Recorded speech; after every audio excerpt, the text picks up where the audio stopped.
क्योंकि पापा की गुड़िया बोलते हैं और पापा भी गुड़िया बोलते हैं तो लोग उसको वास्तव में ही गुड़िया समझने लग जाते हैं। और गुड़िया का मतलब क्या है? खिलौना। तो लोग आप लोगों के जीवन के साथ भी खेलने लग जाते हैं। तो इसलिए मैं कहती हूँ कि मम्मी पापा को भी बोलिए कि जब परी और गुड़िया बुलाए तो उनको बोलिए कि परी गुड़िया नहीं, पापा मुझे शेरनी बुलाओगे। क्या बुलाना है? कि मेरी शेरनी है। और शेरनी जब नाम सुनते हैं तो लोगों के दिमाग में ऑटोमेटिक जाता है कि इसके मम्मी पापा इनको शेरनी बुलाते हैं तो इसका मतलब ताकतवर है। महारानी लक्ष्मीबाई की तरह हमें बनना है, स्वाभिमानी, सशक्त, समर्थ और आत्मसम्मान के साथ जीना सीखो।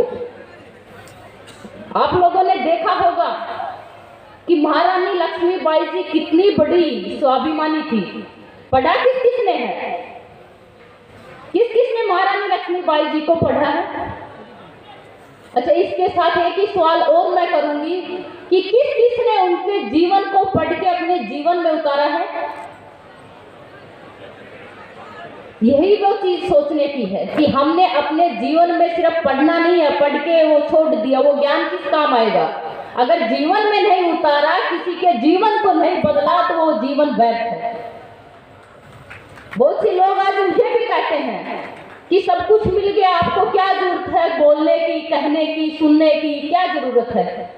बात सोचने की भी है कि सब कुछ दिया हुआ है, भगवान का दिया हुआ सब कुछ है, आप लोगों का प्यार है, आशीर्वाद है, धन दौलत सब कुछ है। लेकिन जो कुछ मैंने आप लोगों से पाया है, जो कुछ मेरे देश ने मुझे दिया है, तो मेरा फर्ज बनता है कि मैं वापस अपने देश को दूं।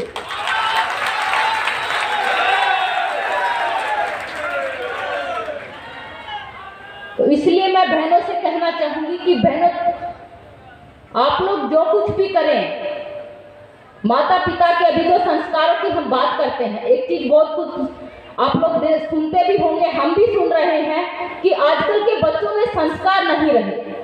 लेकिन इस ओर किसी ने ध्यान नहीं दिया है कि क्या वो वास्तव में संस्कार हमें मिल रहे हैं जो हमारे दादा परदादा परदादी हमें दिया करते थे।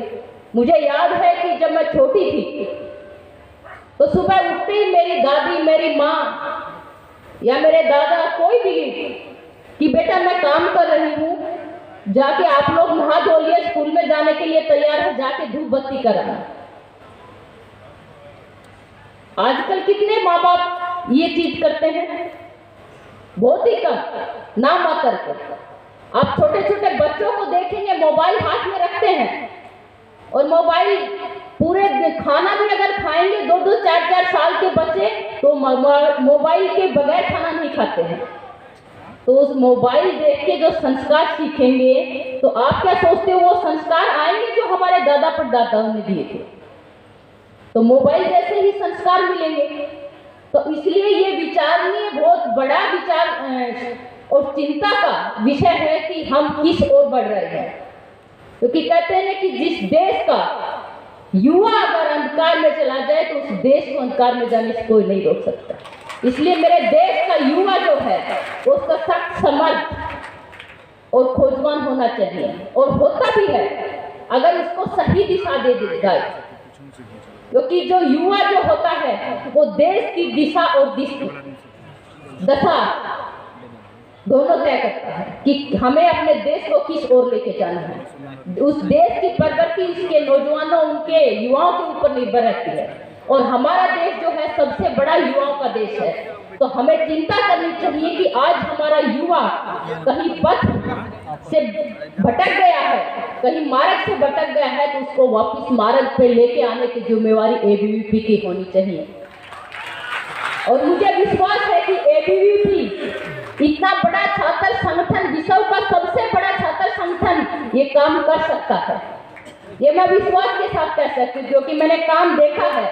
एबीवीपी के लिए राष्ट्र प्रथम और